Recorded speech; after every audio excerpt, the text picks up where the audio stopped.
upcoming Schedule 2 after our current run. We'll have Forgotten Hills Surgery and any percent run by Winterbeat. But first, as I said, here is Quest for Glory 4, Shadows of Darkness, brought to you by davidtki.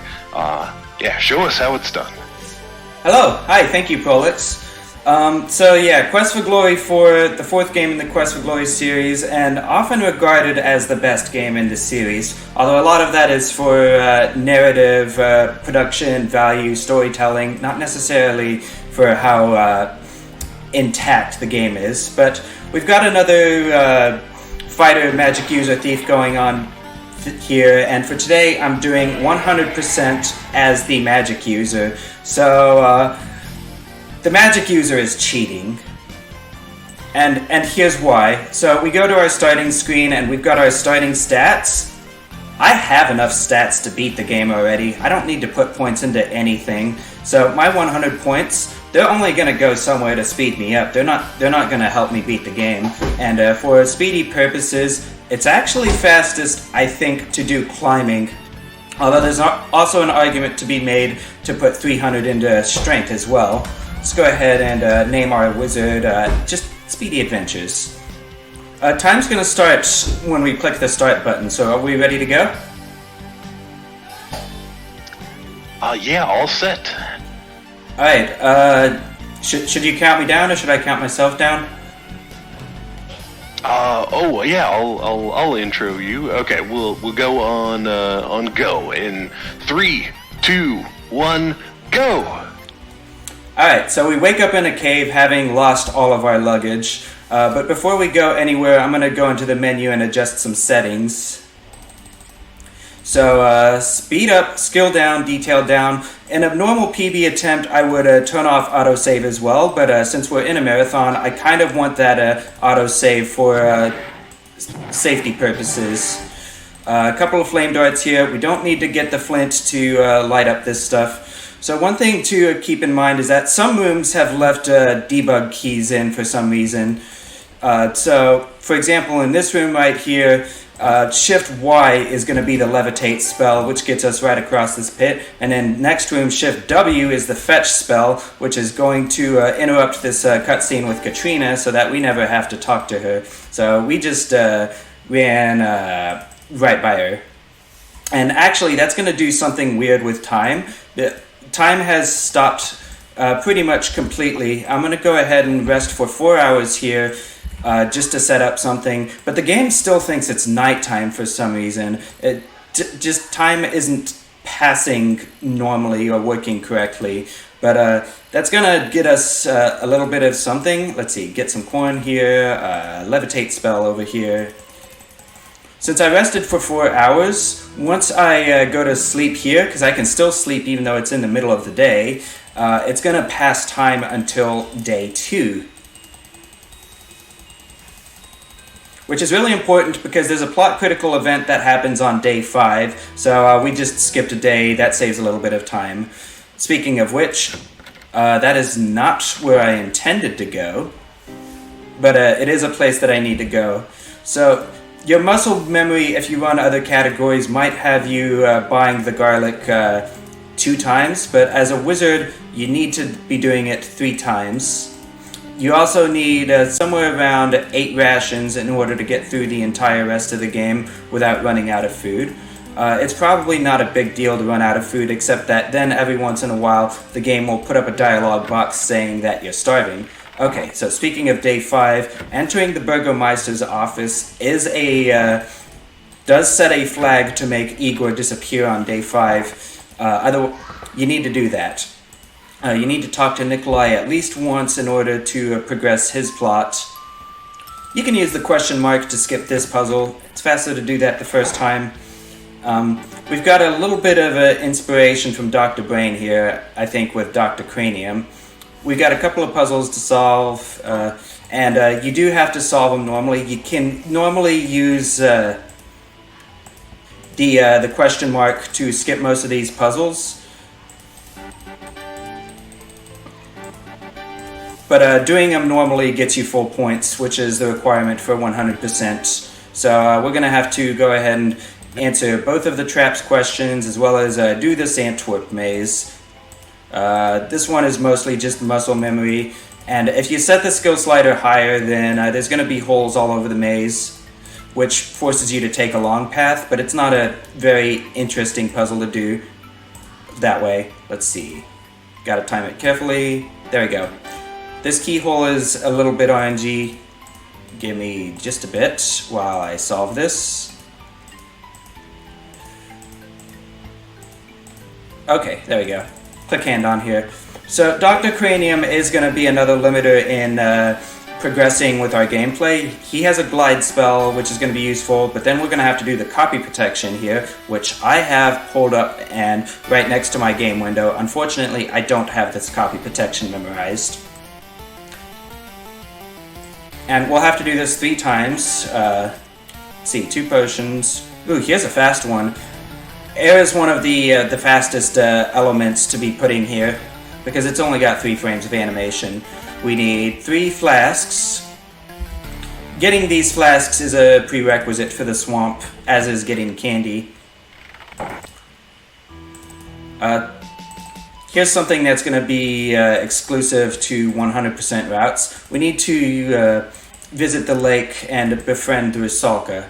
That was the wrong path. This is going to turn into a Leisure Suit Larry game for about 1 screen, so yeah, viewer beware. Give her the flowers? Okay, we're not doing Leisure Suit Larry anymore.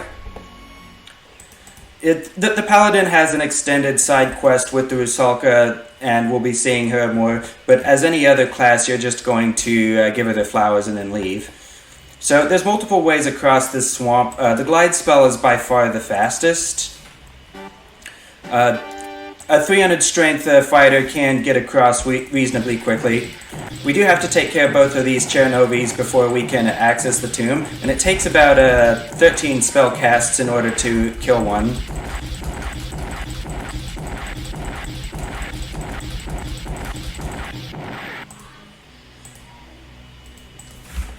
This is actually one of the few puzzles that we can skip. Just right click here, a whole bunch here, because the points are for getting the ritual, not for solving the puzzle. And since we're in the swamp area, there's some stuff here that can happen only at night, so we're going to go ahead and rest 11 to 12 hours in order to pass time until night. Will-o-wisps only show up at night, and they're going to be required to finish the sense ritual puzzle. 1, 2, 3. There's actually 2 ways to get these will-o-wisps. You can use the fetch spell to get them, but it's really hard to target that, and if you mess up even once, then you don't save any time over just planting some candy and then luring the children to you with candy. We're heroes, I swear. So this puzzle here is unskippable. If you try to do right-click to skip the puzzle, the game will just tell you where you can find the solution to the puzzle. But you spell out the name of the dark one. In 100%, don't forget to get the bonsai bush.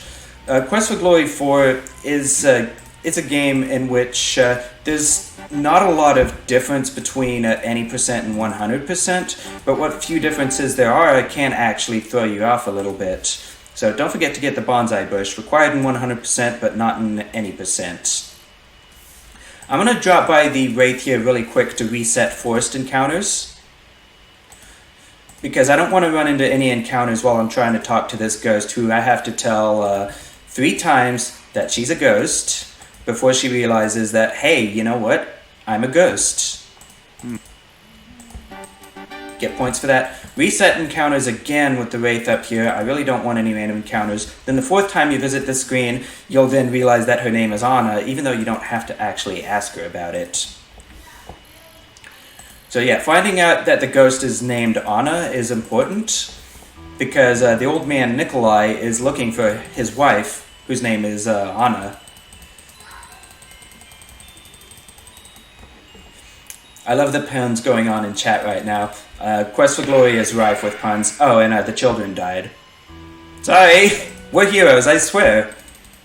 Speaking of killing people, we're going to tell Nikolai that his wife is a ghost in the forest. And so he's going to be like, I'm going to be a ghost in the forest too. And we do that because later we want his hat, and the only way to get it is to kill him. We're heroes, I swear.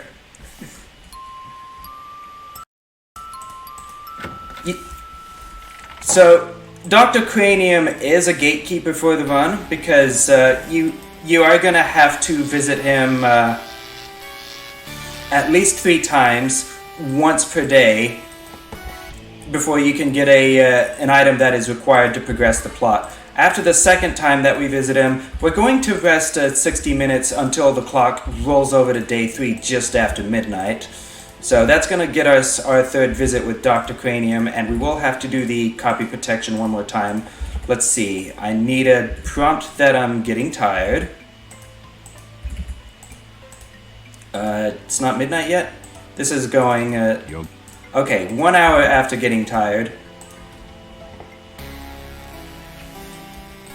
So we have to ask him about rehydration solution, solve this one more time.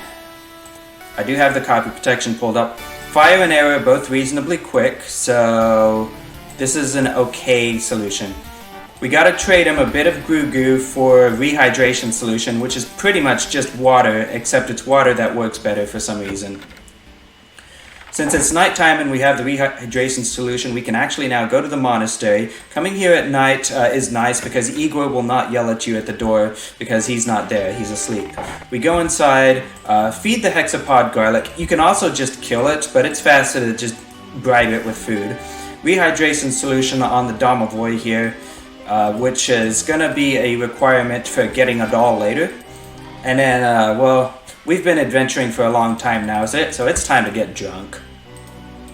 Drink this beer that looks like blood.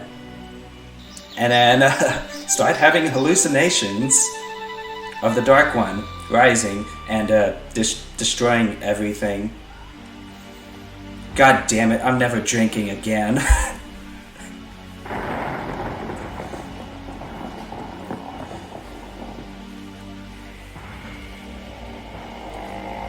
At least this stuff isn't as strong as Dragon's Breath. But drinking the wine that looks like blood is going to suddenly have the wine turn into the ritual of blood. So you can burn down the monastery, and sometimes it's safer to do so because sometimes coming out this door here can crash the game. But I'm not going to do so because burning down the monastery is just an honor gain, not points. Open spell to get into this locked door. We do need to read Hero Magazine before we can deal with the Lishi. And then one small thing that the wizard is going to do here that the other classes would not. The wizard will have to go right outside and talk to Katrina here and get the frostbite spell. And you would do this even in any percent. Well, okay, the frostbite spell is the only way to defeat the Fairy Queen, but also you can't get to the end game as a wizard unless you have every single spell. So some stuff that needs to happen at the end. The domovoy appears right around midnight, but first we need to pay for our room by coming out of our room and then paying for it. Go in, come back out, and talk to the domovoy. Since we helped the domovoy in the monastery, the domovoy in the inn, after we talked to him 2 times, is going to let us take Tanya's doll, which, you know, is a great reward for heroism. I've always wanted a doll. Makes me look especially cute when I hold on to it. Yeah, the doll is a requirement for endgame. Speaking of which, for endgame, there's pretty much 3 requirements. You need to rescue the innkeeper's daughter, you need to learn the ultimate joke, and you need the 5 rituals of the Dark One. I currently have 3? I don't know, I'm just executing this route. I don't remember what is when anymore. We're on day 4 right now, but nothing happens on day 4, so we just rest outside our room. If you try to rest in your room, then you do the animation of getting on and off the bed every single time, and let's just pretend that I meant to show that off. On day 5, assuming you have visited Dimitri's office at least once, then Igor will disappear. And well, the townsfolk have captured a rover outside town. They're very racist. They think the rover killed Igor, but... Well, okay, the game uses a different 5-letter word to refer to them, but Hero U changed the name because to make it less offensive. So they're called rovers. We call them rovers. But yeah, turns out Igor, the gravedigger, was in the graveyard the whole time. So we rescue him, prove that the rover Davy is innocent. We have to come back here and have Dimitri specifically tell us the werewolf threat has ended. You know, the townsfolk think rovers are werewolves. Before we can then go to the rover camp. And that's going to be one of the things that we need to do endgame. But on the way there, we're going to talk to the Lishi. The Lishi has somewhere around 6 riddles for us, and we have to solve all of them for 100%. But we visit him this one time because it just happens to be on the way. We'll visit him a second time on day 6. So yeah, once you have proved that Davy is innocent, he will let you into the camp here. And there's 2 reasons that we want to be in the camp here. The first one is that Magda, the fortune teller, is going to teach us the aura spell, which protects us from the draining effects of the wraith. Although oddly, the wizard is the only class that doesn't have to deal with wraiths, so it's a spell that's only really useful to other classes. We're also going to get our fortune told. This fortune telling, one of the best parts of the game casually, but from a speedrunning perspective, it takes somewhere around a minute to a minute and a half to get our fortune told, and we do it for 2 points. So it's basically the most expensive part of the 100% run. We spend a whole lot of time on one task that gives us 2 points. I mean, the tarot card readings here are really cool, and they're kind of vague. They refer to specific things if you can piece it together. It's all around nice. Yeah, the fortune teller is too slow. Just a bit. There's actually 5 total readings in this game, but you only really need to do 1. We've also got a nice little dancing scene here, which is going to show that for some reason, every game, the hero gets worse and worse at dancing. In fact, this is more like just standing around awkwardly, and you know what, she's too pretty. I'm kind of afraid. Now she's a wolf.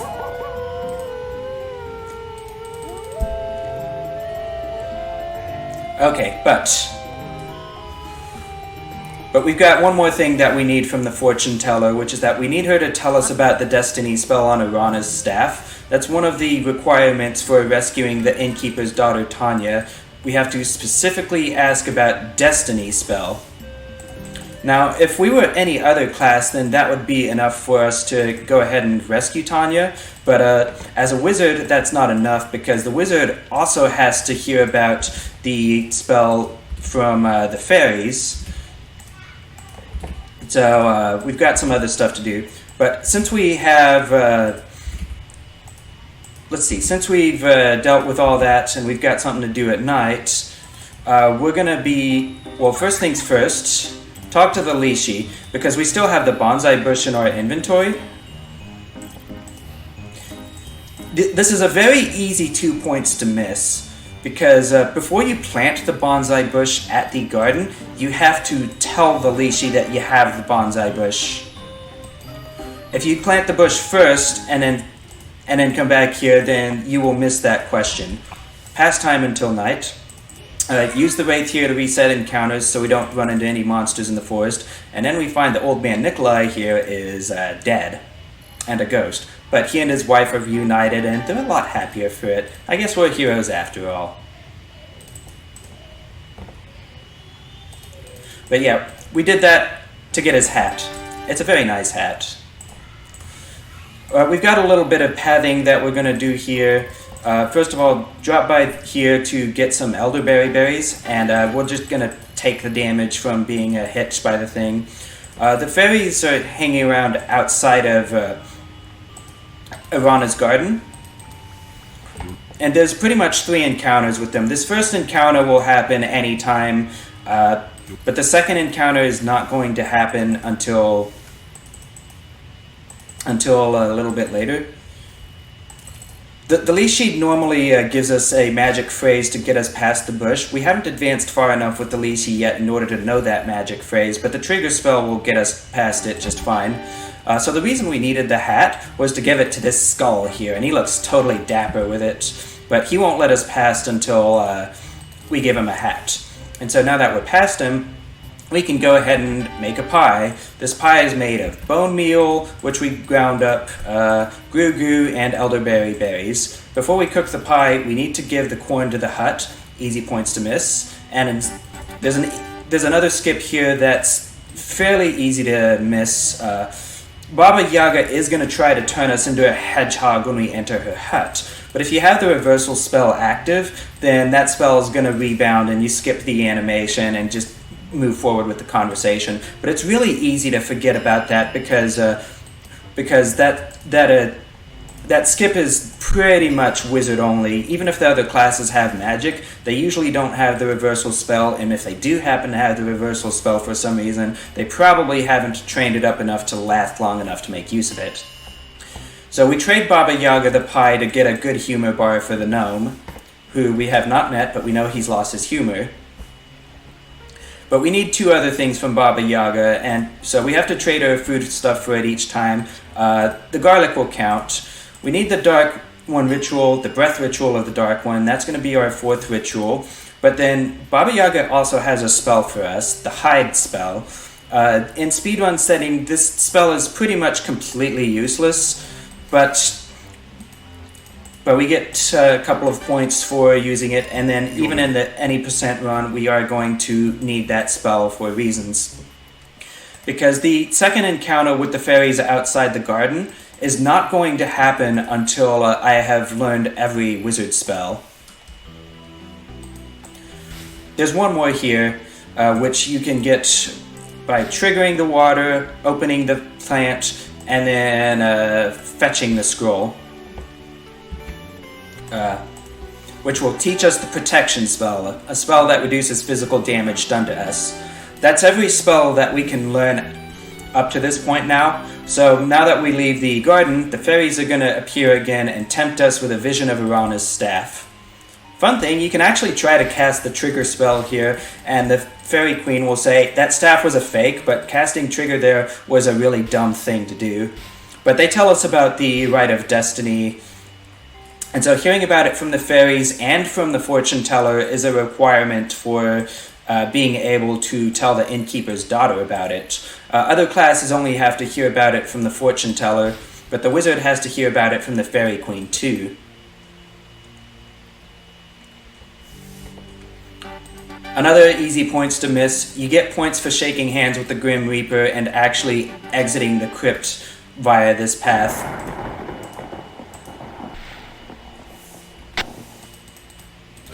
And you're literally only going to do that for points, because this is the only time that you really want to be in the crypt here. You can skip this key puzzle by right-clicking here a bunch. Shoutouts to Chuck Grody for discovering that during his casual play. I think it was a casual play. I don't know, Chuck Grody discovered it. So we end up in the castle where vampires are haunting the place. There's actually 2 different paths through the castle. You can take this back way and go through a secret passage, or you can go through the main hall. If you have to fight these bats, then both ways pretty much break even. But the wizard with the calm spell can skip the fight, and so this way is going to be definitely faster for a wizard. Secret passage right there. But to get through the front hall, we would also need oil. A thief would get points for going through the front hall, so a thief would take that way to get through the castle. Fighter, pick your path, whichever one is convenient for you. But the innkeeper's daughter is going to be in this room, and she's not going to show us any trust until we return her doll. Okay, I'll give you back your doll. I really wanted to keep it, but you can have it, I guess. Give her the doll to get her trust. And then tell her about Arana's staff, how it can bring her back to life. But in order to bring her back to life, somebody has to give their life for it.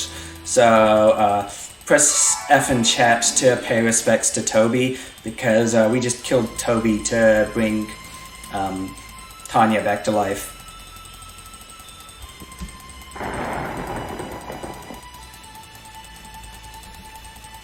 Poor Toby. He's the true hero of the game.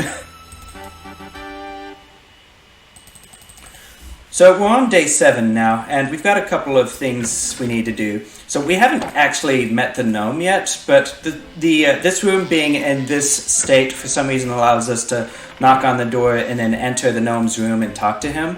But we can't actually give him the good humor bar. Instead, the game's going to automatically do it for us the second time we enter his room.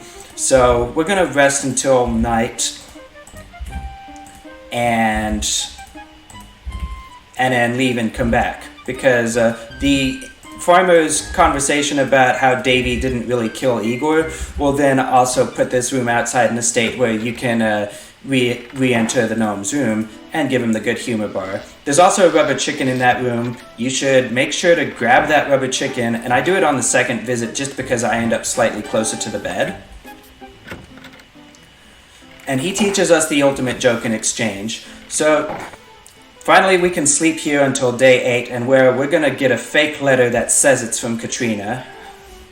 The prerequisite for this letter appearing is 1, we have to have Arana's staff, and 2, we have to know the ultimate joke from the gnome. So if you ever wondered if what would happen if you tried to get to end game without knowing the ultimate joke, well, end game doesn't trigger until you know it, so that's a moot point. We've got a bit of cleanup to do here on day 8. For one, the Lishi has 4 more riddles that need to be answered, and now's the perfect time to do it, because we couldn't get past the bush question until after night 6.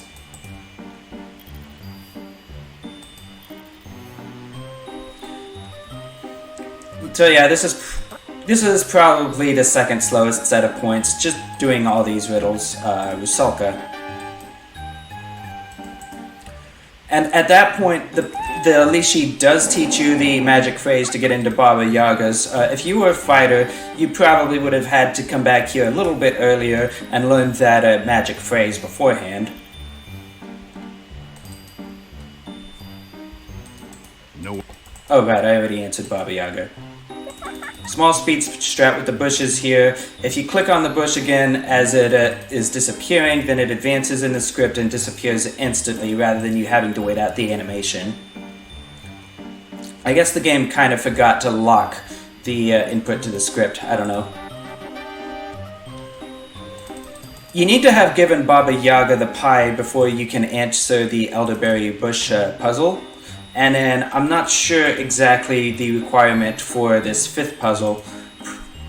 Probably you have to have met the fairies. I don't know. The answer to this 5th puzzle is where's the heart ritual, and for the wizard it's fairies, but for every other class it's wraith. I don't know the requirements. Usually because I'm here after having fulfilled them already. Oh yeah, you can only answer the Lishi's questions during the day, but you can only encounter the fairies at night. You have to go back to them. They want Arana's staff. They have the heart ritual. 7, 8, 9, 10, 11. I think that's good. Yeah. Wraith again to reset random encounters in the forest. I don't want to run into any random encounters here. So you come to the fairies, and they're going to try to forcibly take Arana's staff from you, but the staff is all like, no, I don't want to.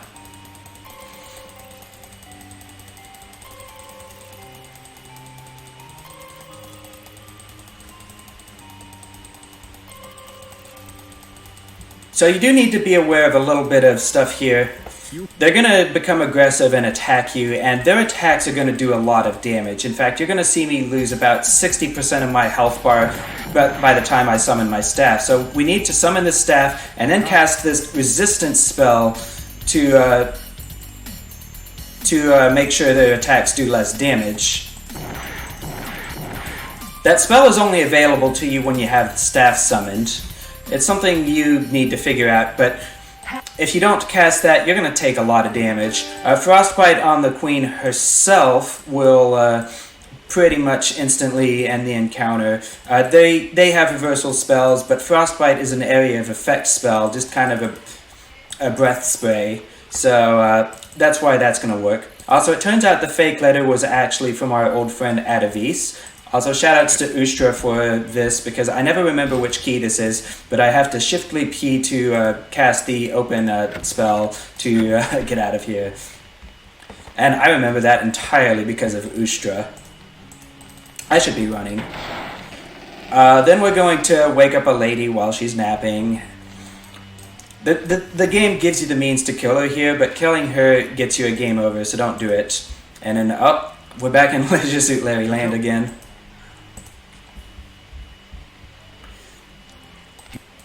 But agree to do whatever she wants and she'll let you go. But since she wants you to get all 5 rituals, but since we have them already, we can just leave and come right back and then start doing the end game.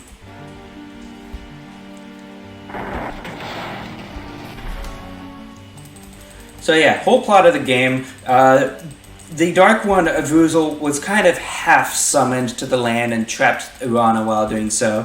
So the vampires want eternal darkness so they won't be vulnerable to daylight, and they have you get the rituals and they want you to complete the summoning, but you want to do this because completing the summoning will also free Urana once and for all.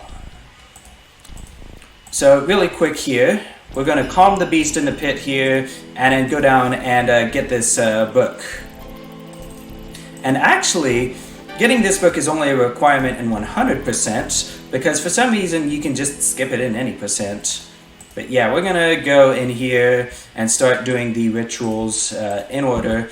Shoutouts again to Ustra for, well, I think it was Sayo or Hazu that figured this one out actually, but just some movement optimizations here. You're gonna get trapped by this bone cage. The wizard has to heat the thing, cool the thing, and then punch his way out with a force bolts in order to free themselves. A fighter will just use their sheer strength, and the thief will hop out before they get trapped with quick reflexes.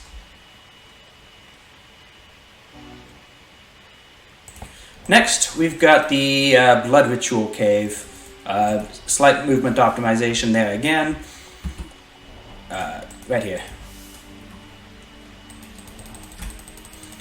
So after you do the blood ritual, blood is going to start pouring all over the cavern, and that blood is basically xenomorph blood. It's going to be acidic, it's going to melt you instantly, except if you just click hand on the right places, then you're going to have script interrupts that completely ignore that the acid was supposed to melt you into a puddle.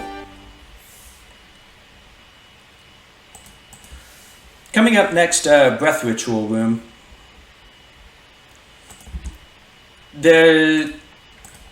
Hold on, I was supposed to run here.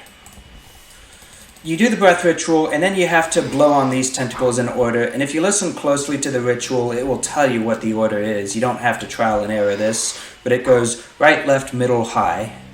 Don't do any of the upper corner ones, because those ones will then just eat you instantly.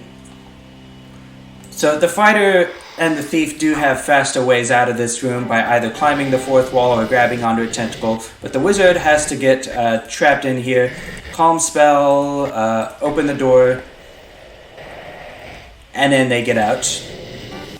So the sense ritual is going to be a really dangerous room with a lot of lightning things that could kill you on the way out, except you can actually use the sense ritual on the altar all the way from down here and then just leave, and then you don't have to deal with the room. Finally, we've got the heart ritual altar, and the reason that I took climbing as at the beginning of the game, because levitating up there is so absurdly slow that having climbing for that one scene alone is worth it. Then we've got a water balloon fight here between Katrina and Adavis. This is the final room. Time's gonna be when I touch Urana's staff to the crystal. we've got a couple of things to do here. First of all, Katrina's going to die to save us, so we have to deal with Atavis ourselves. So the way to defeat him is to first tell him a joke, the ultimate joke, and he's compelled to laugh at it. Then we have to summon staff. For a safety thing, turn the game speed all the way up, because it's very easy for the game to kind of lock up and stop you from using the staff again here if you don't do that. Summon staff again, and time.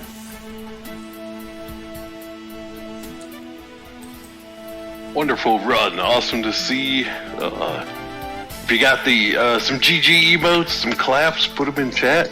Thank you, davidtki. Anything else you want to say? Not really. I'm just going to look at this end screen. 501 points. Also, that's funny because that means my custom patch is on this computer. The point cap is supposed to be 500, but the wizard point list adds up to 501. So I have a custom patch that lets me actually see score beyond 500. It wouldn't matter for Wizard or Fighter because there are no 1-point tasks, so 500 would have been valid anyways. But yeah, that's mission accomplished. That's Quest for Glory 4. Awesome. Yeah, you know, I would say I was a LucasArts fan back when like these games were coming out, but it wasn't, you know, because I think I wouldn't have liked Sierra games or anything, you know, just could only get so many. So for me, it's a real pleasure to see some of these, you know, things that I never had the chance to play myself in the past.